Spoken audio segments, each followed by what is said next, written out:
आऊज़ुबिल्लाहिमिनश्शैतानिर्रजीम बिस्मिल्लाहिर्रहमानिर्रहीम अस्सलातु वस्सलामु अलैका या सय्यदी या रसूलल्लाह व अला आलिका व अस्हाबिका या सय्यदी या हबीबल्लाह। मुअज़्ज़ज़ नाज़रीन इकराम, मैं हूँ आपका मेज़बान हाफिज़ मोहम्मद इरफान। अस्सलामु अलैकुम रहमतुल्लाहि व बरकातुहू। मुअज़्ज़ज़ नाज़रीन इकराम, आज हम जिस मौजू पर बात करेंगे और जो मैं आपके साथ कुछ मसाइल जो हैं वो मैं आपके साथ शेयर करने वाला हूँ, और इसमें जो बहुत सी काम की चीज़ें हैं, बहुत ही अच्छी चीज़ें हैं, बहुत ही दीनी चीज़ें हैं जो आपके साथ शेयर की जाएंगी। तो सबसे पहले जो आज हमारा मौजू है वो है अच्छे इखलाक का बयान, जिसको अरबी ज़बान में कहा जाता है जी हुस्न इखलाक, हुस्न खल्क या हुस्न इखलाक।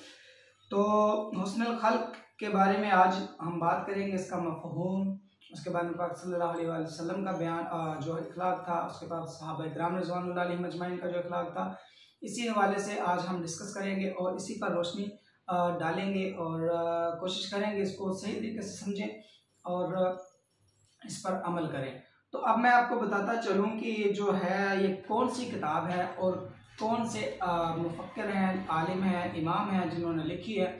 तो मैं आपको बताता चलूँ कि ये शरह रियाज़ुस्सालिहीन के नाम से किताब है और इसके जो बानी हैं, जिसके लिखने वाले हैं, वो हैं इमाम अबी ज़करिया यहया बिन शर्फ अन्नोवी दमिश्की, ये उनका नाम है।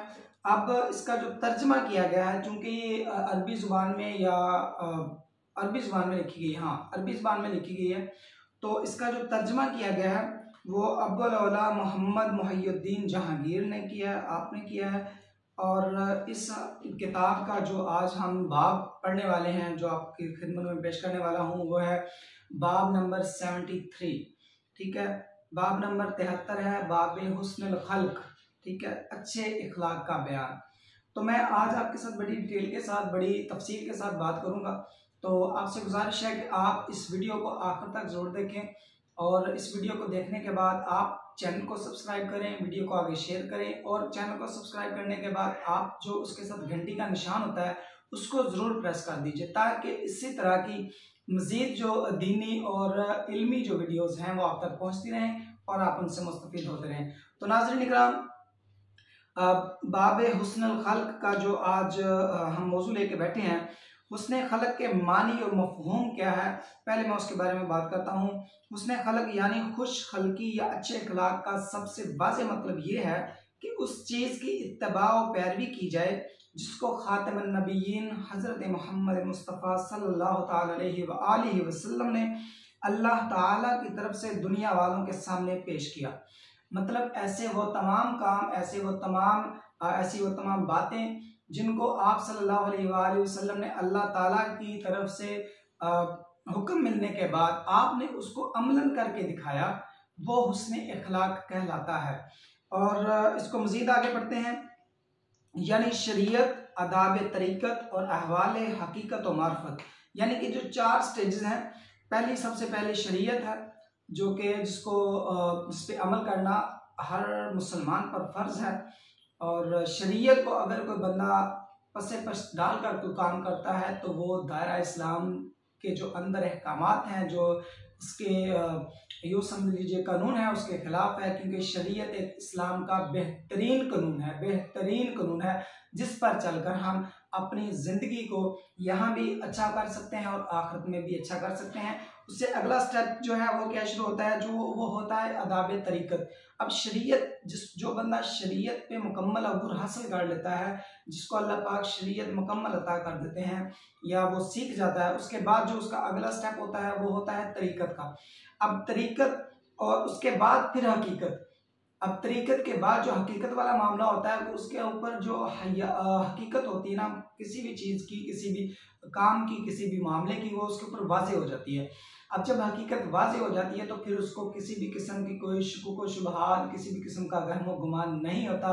फिर उसको हर चीज़ का वाज़ेह इल्म हो चुका होता है कि यही हकीकत है और यही मेरा सब कुछ है। फॉर एग्ज़ाम्पल, अब इंसान जो है, देखें अब इंसान की हकीकत क्या है कि अल्लाह पाक ने जब इसको पैदा किया तो ये मिट्टी से बनाया गया, हमें मिट्टी से बनाया गया। हज़रत आदम अलैहिस्सलाम का जो बॉडी बनाई गई तो उसको मिट्टी से बनाया गया। तो फिर उसके अंदर अल्लाह पाक ने अपनी रूह फूंकी। फिर जब हज़रत आदम अलैहिस्सलाम वो सारा सिस्टम हुआ, जन्नत में रहे, फिर जब दुनिया में आए, दुनिया में आने के बाद उनकी मज़ीद नस्ल बढ़ी, नस्ल बढ़ने के बाद सारा कुछ हुआ। अब आखिर क्या हुआ कि आप अल्लाह ताला की रज़ा से आपका जो विसाल हुआ और आप अपनी ज़िंदगी में चले गए। और आज हमारा भी वही सेम हकीकत हमारी भी वही है, क्योंकि हम भी आदम ही की औलाद हैं, हज़रत आदम अलैहिस्सलाम की। तो आज हमारा भी यही हाल है कि हम भी उसी तरह से बनाए गए हैं। अल्लाह पाक ने जो हमारी बुनियाद रखी है वो मिट्टी ही रखी है। और अब इसकी हकीकत ये है कि मट्टी मट्टी में ही मिल जाती है आखिर में कब्र के अंदर। तो ये हकीकत है। तो इसे जब बंदा इस चीज़ को समझ लेता है ना कि ये मेरी हकीकत है, तो फिर वो बंदा कभी भी गलत काम नहीं कर सकता। फिर वो कभी भी किसी भी किस्म का शुबहत शुबहात उसके ऊपर नहीं रह जाते, क्योंकि हर चीज़ उसके ऊपर अय्याम हो जाती है, वो हकीकत को पा जाता है, समझ जाता है। अब उससे अगला जो स्टेप है वो होता है मार्फत का। अब मार्फत जो है वो बड़ा ही एक आला दर्जे का मकाम है, वो बड़ा ही एक यूँ समझ लीजिए यूनिक मकाम है कि जिसका कोई निमल बदल नहीं है। ठीक है, अब शरीयत, उसके बाद तरीकत, उसके बाद मार्फत, उसके बाद उसके बाद हकीकत, उसके बाद मार्फत आता है। जब बंदा हकीकत को पा लेता है फिर मार्फत उसको मिलती है, और मार्फत जब मिल जाती है फिर अल्लाह और उसके बंदे के दरमियान बस कोई चीज़ पोशीदा नहीं रहती।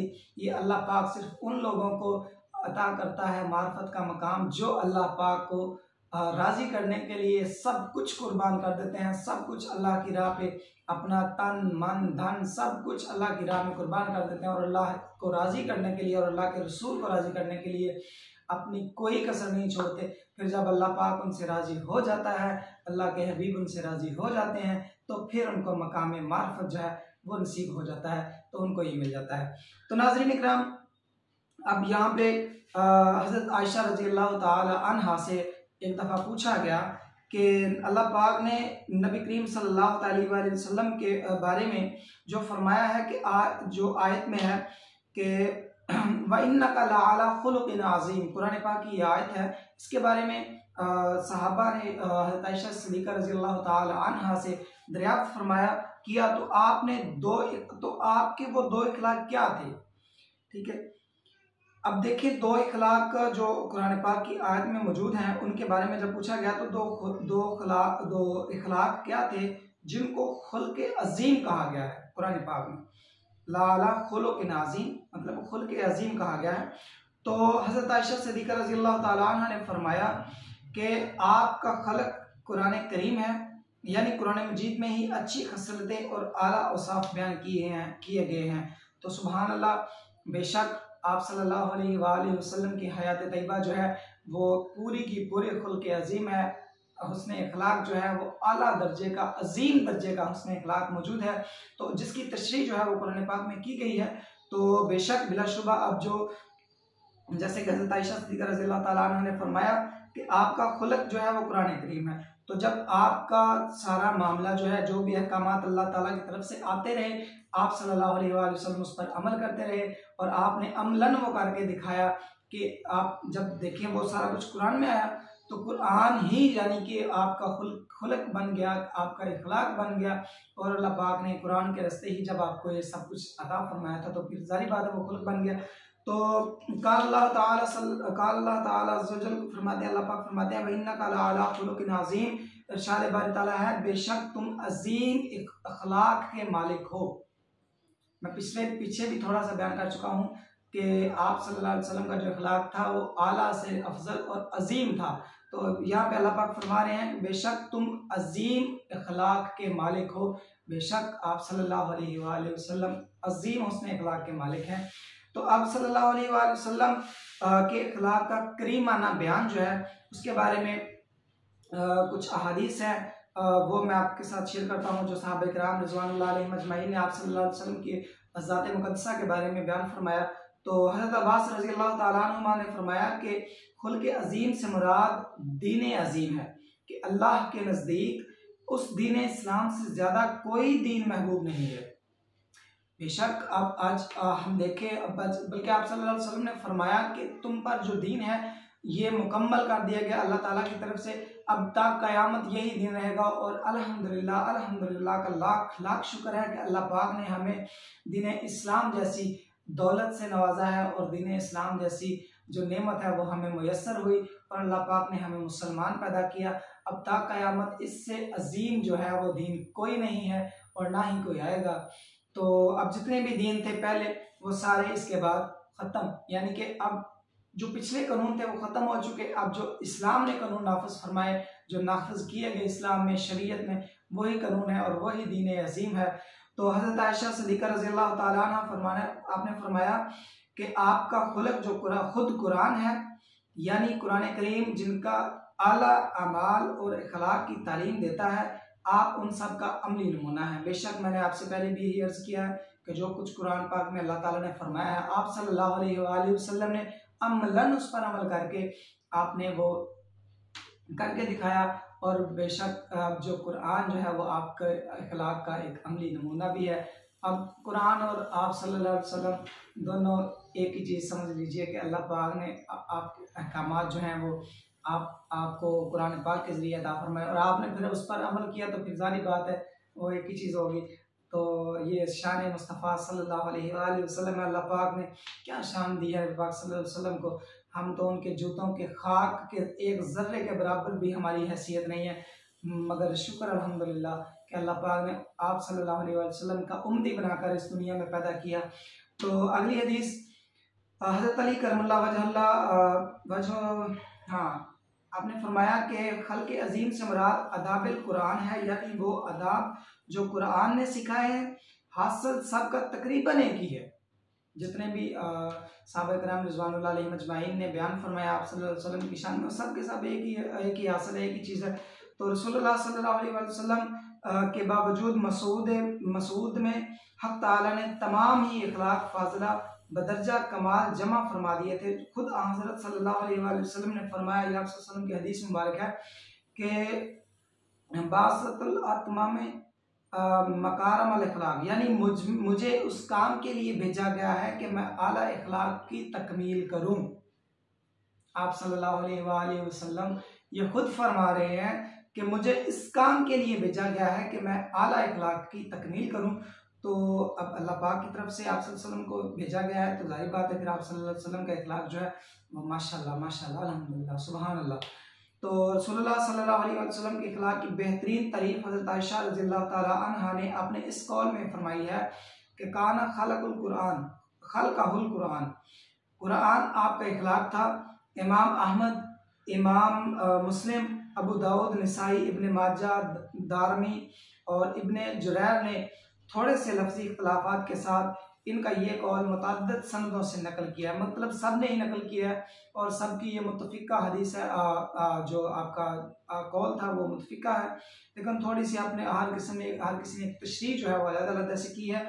तो इसके मानी ये है कि रसूलुल्लाह सल्लल्लाहु अलैहि वसल्लम ने दुनिया के सामने महज कुरान की तालीम ही पेश नहीं की थी, बल्कि खुद आप सल्लल्लाहु अलैहि वसल्लम ने सिर्फ कुरान की तालीम ही पेश नहीं कर दी, यानी कि अल्लाह पाक जो हुक्म था सिर्फ वो पेश ही नहीं कर दिया, बल्कि खुद उसका मुजस्सम नमूना बनकर दिखाया था। इसलिए कि आज हम भी कुरान को पढ़कर कुरान से सीखें और उस पर अमल करें, जिस तरह प्यारे नबी सल्लल्लाहु अलैहि वसल्लम ने अमल करके दिखाया।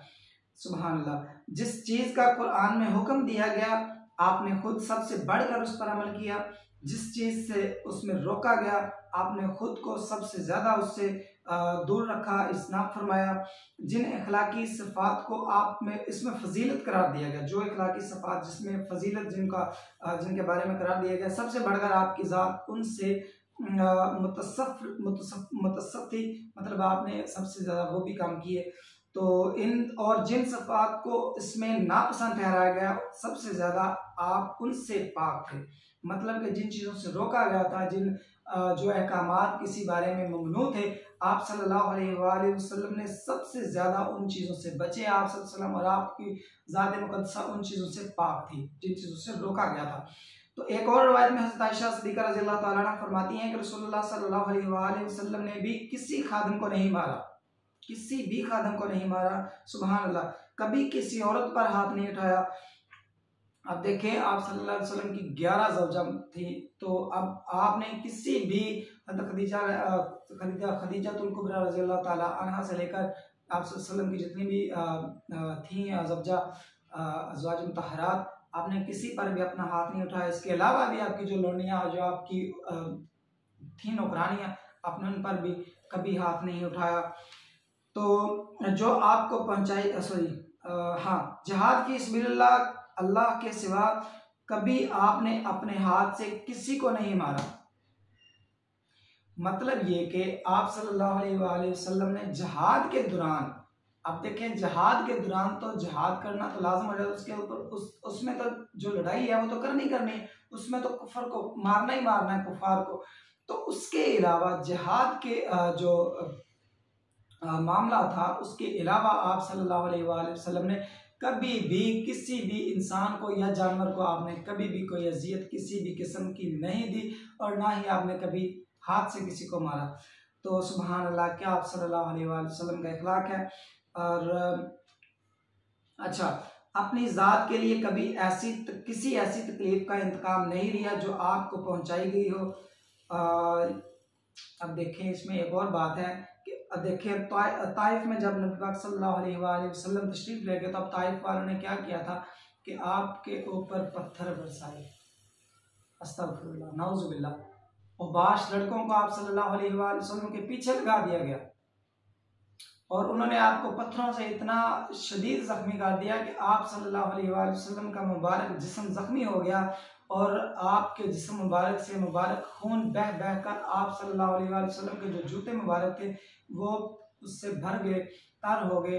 तो अब अंदाज़ा करें कि इतना जुल्म आप सल्लल्लाहु अलैहि वसल्लम की ज़ात मुबारक पर, नाउज़ुबिल्लाह, मैं जुल्म कह गया हूँ, अल्लाह पाक माफ़ फरमाए, कि आपको इतनी तकलीफ़ पहुँचाई गई। मगर कुर्बान जाऊँ सरकार दो आलम सल्लल्लाहु अलैहि वसल्लम के आला हुस्न इखलाक पर, कि जब अल्लाह पाक के फरिश्ते ने आकर अर्ज़ की कि या रसूलल्लाह सल्लल्लाहु अलैहि वसल्लम, अगर आप हुक्म करें तो मैं इन बस्ती वालों को उल्टा दूँ, नेस्त नाबूद कर दूँ, इनके ऊपर पहाड़ गिरा दूँ। तो कुर्बान जाऊँ आप सल्लल्लाहु अलैहि वसल्लम के हुस्न इखलाक पर कि आपने फरमाया नहीं, ऐसा नहीं करूँगा, मैं इनको कोई बद्दुआ नहीं दूंगा।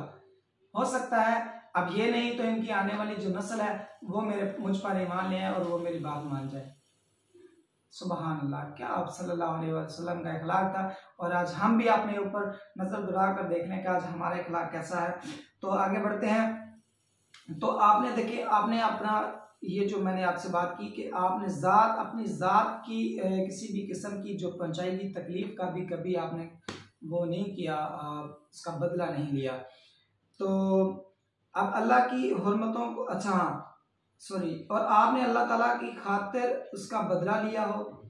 और आपका तरीका ये था कि जब दो कामों में से एक का आपको इंतखाब करना होता तो आप आसान तर काम को पसंद फरमाते थे, कि कोई भी ऐसा काम नहीं करते थे। दो कामों में से अगर एक मुश्किल होता था तो एक आसान, तो आपने कभी मुश्किल को नहीं चुना था, आसान काम को चुना था।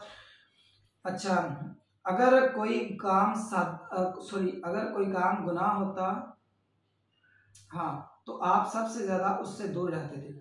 कि अगर कोई काम ऐसा होता कि जिससे गुनाह होने का खदशा होता या किसी काम करने से गुनाह हो जाता, तो आप उस काम को हरगिज हरगिज नहीं करते थे। अब आप सल्लल्लाहु अलैहि वसल्लम का ये जो इतना अच्छा और इतना आला और इतना अजीम हुस्न इखलाक जो है वो आपकी खिदमत में पेश करता हूँ। उसके बाद एक और तरीका जो है, एक और जो तर्ज है, इसकी एक सूरत है, वो ये है कि गुस्से के बावजूद सब्र करने का जो बयान है, उसके हवाले से क्या अहकामात हैं वो आपकी खिदमत में पेश करता हूँ। वक़ाल अल्लाह ताला, अल्लाह पाक क्या फरमाते हैं, वल काज़िमीन अल गैज़ वल आफ़ीना अनिन नास, वल काज़िमीन अल गैज़ वल आफ़ीना अनिन नास, सूरत आल इमरान, और ये तीसरे पारे से शुरू होती है और इसकी आयत नंबर 134 है, जो मैंने आपके साथ शेयर की है। अल्लाह पाक फरमाते हैं, और गुस्से को पी जाने वाले और लोगों से दरगुजर करने वाले, गुस्से को पी जाने वाले और लोगों से दरगुजर करने वाले। अब ये उन लोगों के बारे में अल्लाह ताला ने कुरान पाक में फरमाया है जो लोग गुस्से को पी जाते हैं, बर्दाश्त कर जाते हैं। मतलब ये हुआ कि अगर उन लोगों का अल्लाह पाक ने कुरान पाक में जिक्र फरमाया है तो अल्लाह पाक ऐसे लोगों को पसंद फरमाते हैं। जो लोग गुस्से पर काबू कर जाते हैं, गुस्से को पी जाते हैं, अपना गुस्सा होने के बावजूद किसी दूसरे को माफ़ कर देते हैं, तो ये अल्लाह पाक को खालिसतन बड़ी अदा पसंद है। तो हमें अपने गुस्से पर काबू पाना चाहिए मज़ीद इसके बारे में क्या बयान है, क्या अहकामात हैं, क्या बातें हैं, वो आपके साथ शेयर करते हैं। गज़ब के मानी है गुस्सा, और हकीकत में गज़ब या गुस्सा एक ही तबई कैफियत को कहते हैं। जो इसका मफ़हूम है वो आपके साथ शेयर कर रहा हूँ। जो तबीयत और मजाज के खिलाफ पेश आने वाली बात पर नफस को बुरा नगीफ्ता करना और पसंदीदा चीज़ों में मगजूब अलह की तरफ मिलान करती है ताकि इससे इंतकाम ले सके और तबीयत के खिलाफ पेश आने वाली सूरत हाल को दूर कर सके। इसी वजह से गुस्सा की हालत में चेहरा सुर्ख हो जाता है और रगें फूल जाती हैं। इसी तरह खुशी की हालत में ये भी रूह बाहर की तरफ मैलान करती है ताकि इस चीज़ के सामने आ जाए जो खुशी का बायस बने। तो ये दोनों सूरतें आपके सामने पेश की गई हैं कि गुस्से की सूरत में क्या होता है कि बंदे का चेहरा जो है वो लाल हो जाता है, रगें फूल जाती हैं, बंदा जज्बात पर काबू नहीं रख सकता, उसको गुस्सा इतना आता है कि वो कहता है कि जो उसकी मतलब कि उसकी तमा, उसकी ख्वाहिश के उल्ट होता है तो फिर उसके ऊपर उसको गुस्सा आ जाता है। अब जब इसके उल्ट यानी कि इसके मुतरादिफ जब ये होता है, सूरत ये होती है कि जो उसकी हस्बे तौफीक हस्बे मंशा जिसको बोलते हैं, या हस्बे जो वो चाह रहा होता है, अगर उसके मुताबिक उसकी जो सूरत हाल बन जाए तो फिर उसका चेहरा जब तरोताज़ा हो जाता है, वो खुश हो जाता है, उसके चेहरे का आसार जो है वो भी वाज़ेह हो जाते हैं, पता चल जाता है कि बंदा खुश है या ना खुश है, या उसको गुस्सा है या वो खुश है। तो इसके बारे में अब मैं आपके सामने एक कुछ मज़ीद जो है वो मैं आपके सामने पेश करता हूँ। हाँ, चनाचे गुस्सा या खुशी की ज्यादती की वजह हलाकत खौफ इसलिए होता है कि इस मौका पर रूह पूरी तरह बिल्कुल निकल आना चाहती है। अब गुस्से में भी रूह निकल आना चाहती है कि मैं इसको चीर दूं, फाड़ दूं, इसको मार दूं, इसको ये कर दूं, वो कर दूं। गुस्से की सूरत में ये होता है। अब जब बहुत ज्यादा खुशी मिलती है तो फिर ये होता है, फिर भी रूह बाहर निकलने की कोशिश करती है, जैसे निकल आती है कि यार मैं इतना खुश हो गया कि यार मैं इसकी खातिर कुछ भी कर सकता हूँ। साथ, अगर एक बंदे ने आप पर एहसान किया, इतना बड़ा एहसान कर दिया, अब देखिए मेरे जैसा बंदा, गरीब बंदा, गुनहगार बंदा हूँ मैं, और बड़ी हसरत है अल्लाह पाक से दुआ भी है, इल्तिजा भी है कि अल्लाह पाक मुझे मदीना तैयबा बुलाए, सरकार दो आलम सल्लल्लाहु अलैहि वसल्लम के कदमों में मुझे भी हाजिरी का शर्फ हासिल हो, और अल्लाह पाक के हुजूर भी खाना काबा में मुझे हाजिरी का शर्फ हासिल हो। अब ये मेरी हसरत है, मेरे दिल के अंदर है। अब कोई बंदा मुझे आकर अचानक सडनली मुझे कह दे कि इरफान भाई आपका जो है ना वो उम्रे का टिकट निकल आया, जिस तरह मिलाद में या जिस तरह भी कोई भी, तो इरफान भाई उम्रे पे जा रहे हैं, तो आप यकीन करें कि मेरे जज्बात होंगे, मेरे जो तासुरात होंगे वो इसी कदर होंगे कि मेरी रूह निकल आने को जी चाहेगा कि मेरा दिल करेगा कि मैं इस शख्स को जो मुझे ऐसी बात कहेगा मैं उसको इतना अपनी जान दे दूं उसको। ये सूरत हाल पैदा होती है कि रूह निकल आने का मकसद ये होता है कि आपका जो तासुरात हैं, जो आपकी यूँ समझ लीजिए कि आपकी कैफियत हो जाती है ना, वो इस कदर हो जाती है कि वो आप उसको बयान नहीं कर सकते। ये रूह निकल आने की जो ना वो सूरत हाल होती है। तो दुआ करेंगे अल्लाह पाक मेरे साथ साथ अल्लाह उन सब को भी हाजिरी का शरफ नसीब फरमाए जो ये हसरत अपने दिलों में लिए बैठे हैं। तो इंशाअल्लाह अल्लाह पाक से उम्मीद रखनी चाहिए, अल्लाह पाक जरूर बुलाएंगे। तो आगे बढ़ते हैं। तो अब मैं एक मौका पर फरमाया गया कि हाँ, एक मौका पर फरमाया गया कि जो शख्स अल्लाह के सामने दस्त दराज नहीं करता, मैं थोड़ा सा शॉर्ट कर गया हूँ ताकि वीडियो ज़्यादा लंबी हो रही है। तो एक शख्स अल्लाह के सामने दस्त दराज नहीं करता यानी कि दुआ नहीं करता तो अल्लाह उस पर गुस्सा होता है। अब अंदाज़ा करें कि अल्लाह पाक फरमाता है कि यार बंदे मुझसे मांग। जब अल्लाह पाक खुद कह रहे हैं कि मुझसे मांग, बंदे मुझसे मांग, जब बंदा एक बार अल्लाह को आवाज़ देता है मेरे अल्लाह, तो अल्लाह उससे 7 बार आवाज़ देता है जी मेरे बंदे, जी मेरे बंदे। मुख्तलिफ रवायत में है कि 10 बार 70 बार, तो मुख्तलिफ रवायत में मुख्तलिफ अहकामात हैं और मतलब बयानात हैं। तो अल्लाह पाक मतलब उसका जवाब देते हैं जी मेरे बंदे हुक्म कर, मतलब अर्ज कर मेरे बंदे क्या कहना चाहता है, तुम्हें किस चीज़ की तलब है, मैं तुम्हें देता हूँ। तो अल्लाह पाक से जब बंदा दुआ नहीं करता ना फिर अल्लाह पाक गुस्सा होता है। तो इस चीज़ से बचना चाहिए। अल्लाह पाक की बारगाह में ज़्यादा से ज़्यादा गिड़गिड़ा कर उसकी बारगाह में अपनी दुआएं जो है वो पेश की जाए, अल्लाह पाक उनको कबूल फरमाए। तो अब मजाज है और अल्लाह मजाज है इस बात का कि वो गुस्सा करे, जिस पर दिल करे, जिसको चाहे वो गुस्सा करे। तो अच्छा, अब और अल्लाह के गुस्सा होने का मतलब ये है कि वो उस बंदे से नाराज हो जाता है और उसके साथ वो मामला करता है जो कोई बादशाह गुस्सा के वक्त अपनी रायत के साथ करता है, यानी सजा देता है और अजाब नाजिल करता है। गज़ब की ज़िद हलम है और हलम दरअसल नफ्स और तबीयत के उस सुकून इस्तक़लाल को कहते हैं जो महबूब तरीन चीज़ के करीब पहुंच जाने और मकसूद मुराद के बिल्कुल सामने होने के वक़्त भी इंसान को बेकरार नहीं होने देता। जैसा कि वफ़द अब्दुल कैस के सरदार हज़रत मंजर के बारे में ये रवायत मनकूल है कि जब वो अपना वफ़द लेकर मदीना पहुँचे तो उन्होंने रसूलुल्लाह सल्लल्लाहु अलैहि वसल्लम को देखकर इस इज़्तिराब बेकरारी का इजहार नहीं किया जो उनकी कौम के दूसरे लोगों ने ज़ाहिर किया था, कि उन्होंने इतनी तड़प और मतलब के कैफियत का इजहार नहीं किया जो कि उनकी दूसरी कौम ने, जो उनके साथ लोग थे, उन्होंने किया था। अच्छा, तो इसीलिए नबी पाक सल्लल्लाहु अलैहि वसल्लम ने उनको हलम और वकार की खूबियों से मौसूफ करार दे दिया। अच्छा, वाज़ेह है कि गज़ब व गुस्सा की कोई ऐसी खसलत नहीं है जिसको बजाते खुद बुरा कहा जाए, बल्कि उसमें बुराई उस वक्त आती है जब उसकी वजह से राह हक छूट जाए। बड़ी काबिल फ़िक्र गौर है, काबिल गौर बात है, काबिल फ़िक्र बात है। अच्छा, इस चीज़ का हमें बिल्कुल ख्याल करना चाहिए कि हम जब भी ऐसी कैफियत में हों तो हम कभी भी गुस्से में इस कदर आगे ना गुजर जाए कि हम राह हक को जो है वो शरीयत जो है वो उसको छोड़कर आगे निकल जाएं। अल्लाह पाक महफूज फरमाए। तो अहकाम शरीयत की पाबंदी तर्क हो जाए, वही बात जो मैं आपसे कर रहा हूँ। चनाचे जो गज़ब हक की खातिर हो और हक की राह में हो उसको महमूद व मुस्तहसन कहा जाएगा। यही वजह है कि राह तरीक़ों तो सलूक में रियासत और मुजाहदा का मकसद मुतल्लक गज़ब व गुस्सा को ख़त्म कर देना नहीं, बल्कि उसको काबू में रखना और हक के ताबे करना होता है।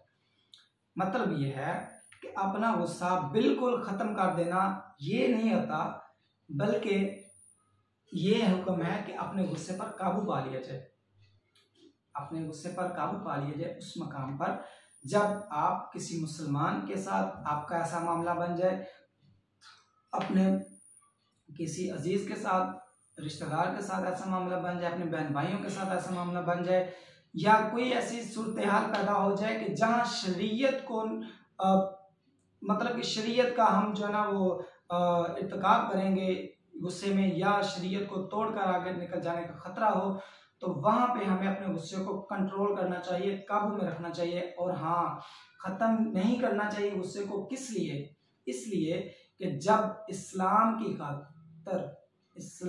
खातर, दीन की खातर हमें अपनी कुर्बानी देनी पड़े या किसी का सामना करना पड़े, मिसाल तौर किसी के साथ जंग करनी पड़े, या कोई गुस्ताख ऐसा पैदा हो जाता है कि जिसको जवाब देने के सामना हमें करना पड़ जाए, हम पर लाजम हो जाए, तो फिर हमें अपना गुस्सा जो है उस पर पूरा जो ना उस पर गुस्से को पूरा उसके ऊपर गालिब करना चाहिए, और उस गुस्से के साथ आप उसको जवाब दें, उसके साथ लड़ाई करें या उसको कत्ल करें, जो गुस्ताख रसूल है।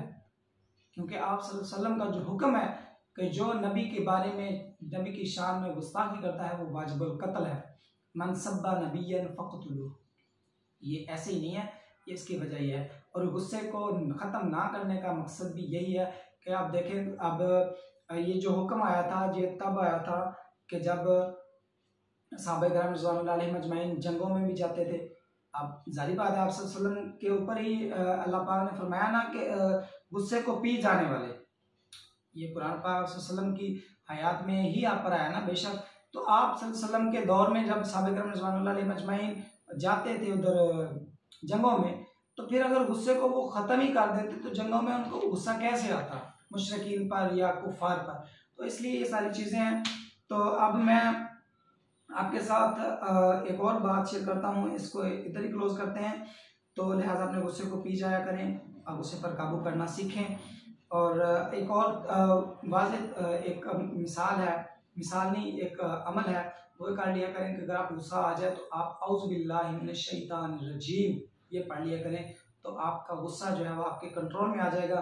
तो अब एक और वाक़या है, हज़रत इमाम ज़ैनुल आबिदीन रज़ी अल्लाह तआला अन्हु और माफ़ कर देने का बयान जो है वो उनके बारे में और उनका क्या इसके बारे में ख्याल था और क्या वाक़या था, वो आपके सामने पेश करता हूँ।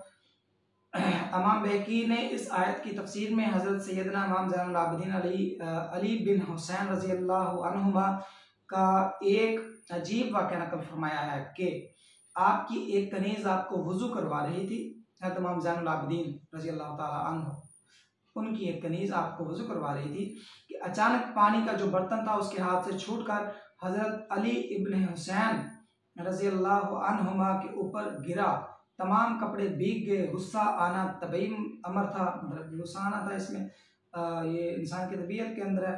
तो अच्छा, कनीज़ को खतरा हुआ तो उसने फौरन ये आयत पढ़ी, वल काज़िमीन अल गैज़ा, वल काज़िमीन अल गैज़ा, जो मैंने आपके साथ पीछे शेयर की है कि और गुस्से को पी जाने वाले।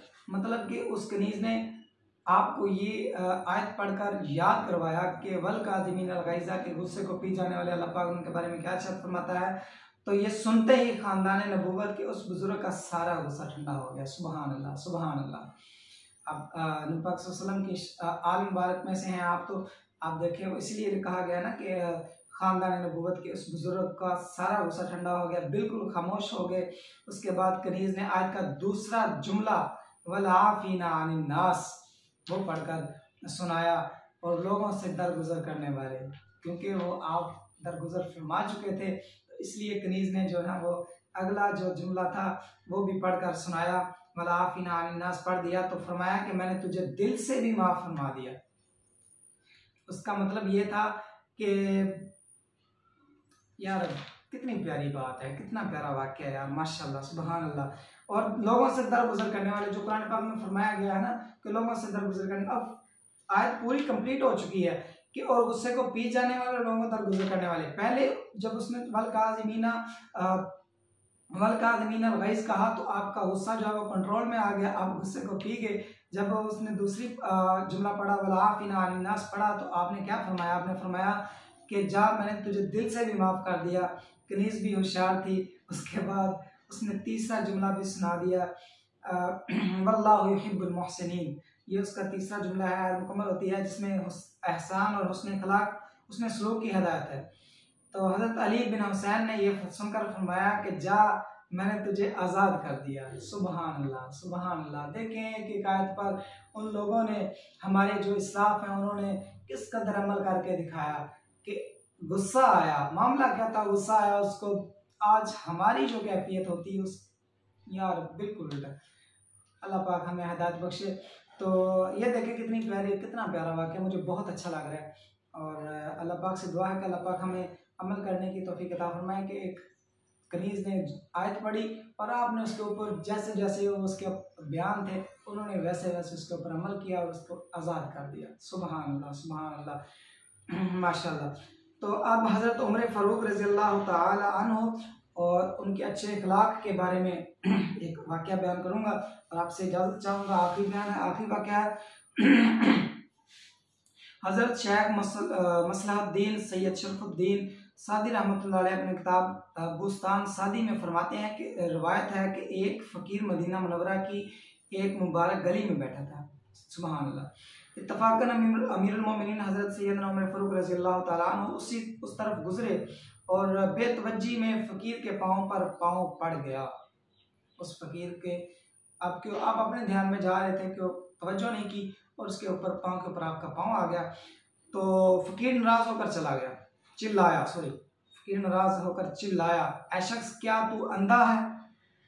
तो हज़रत अमीरुल मोमिनीन रज़ी अल्लाह ताला अन्हु ने कमाल मेहरबानी से जवाब दिया, भाई अंधा तो नहीं हूँ, लेकिन मुझसे कसूर ज़रूर हुआ है, बराए मेहरबानी मुझे माफ़ कर दो।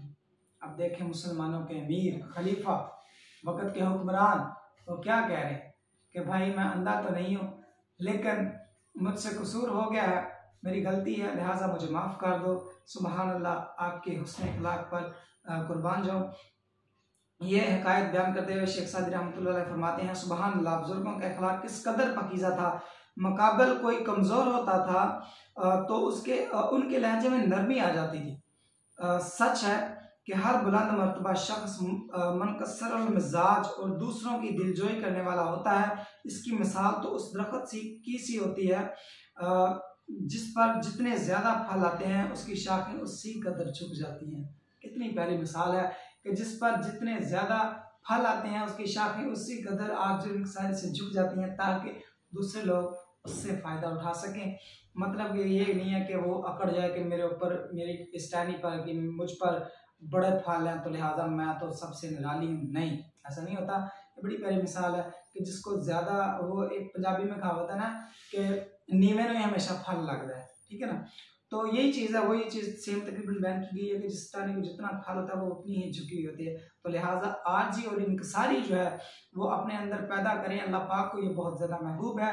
नबी करीम सल्लल्लाहु अलैहि वसल्लम ने इसको बहुत पसंद फरमाया और आपने इस पर अमल करके दिखाया। आप भी बहुत अल्लाह की महबूब नबी होने के बावजूद आपकी जो आरजी इंकसारी का आलम था वो क्या ही कहूँ, सुभान अल्लाह, बहुत ही कमाल का था। आप हमेशा आरजी और इंकसारी में रहते थे। तो हमें भी आप सल्लल्लाहु अलैहि वसल्लम के नक्शे कदम पर चलते हुए आरजी और इंकसारी का जो दामन है वो हाथ से नहीं छोड़ना चाहिए और अपनी जो हमारे मुसलमान भाई हैं उनके साथ, बल्कि जानवरों के साथ भी हमें आरजी इंकसारी और हुस्न इखलाक के साथ पेश आना चाहिए। जानवरों पर भी जुल्म नहीं करना चाहिए। अच्छा, तो जो खुशनसीब कमज़ोरों के साथ नरमी और मुरब्बत का बर्ताव करते हैं वो क़यामत के दिन शादां फरहान होंगे, लेकिन मगरूरों को शर्मिंदगी के सिवा कुछ हाथ नहीं आएगा। क़यामत के दिन भी यही कुछ होगा। यही हमारे अमाल जो हैं वो यहाँ पे हम कर रहे हैं। अगर आज इंकसारी का दामन हमने हाथ से नहीं छोड़ा तो इंशाअल्लाह ताला हमें क़यामत के दिन अल्लाह पाक अपनी रहमत से नवाजते हुए हमारी बख्शिश ज़रूर फरमाएंगे, क्योंकि ये नबी पाक सल्लल्लाहु अलैहि वसल्लम की बड़ी ही आला और बहुत ही यूनिक जो है वो बड़ी ही पाक सी एक हदीस है और सुन्नत है।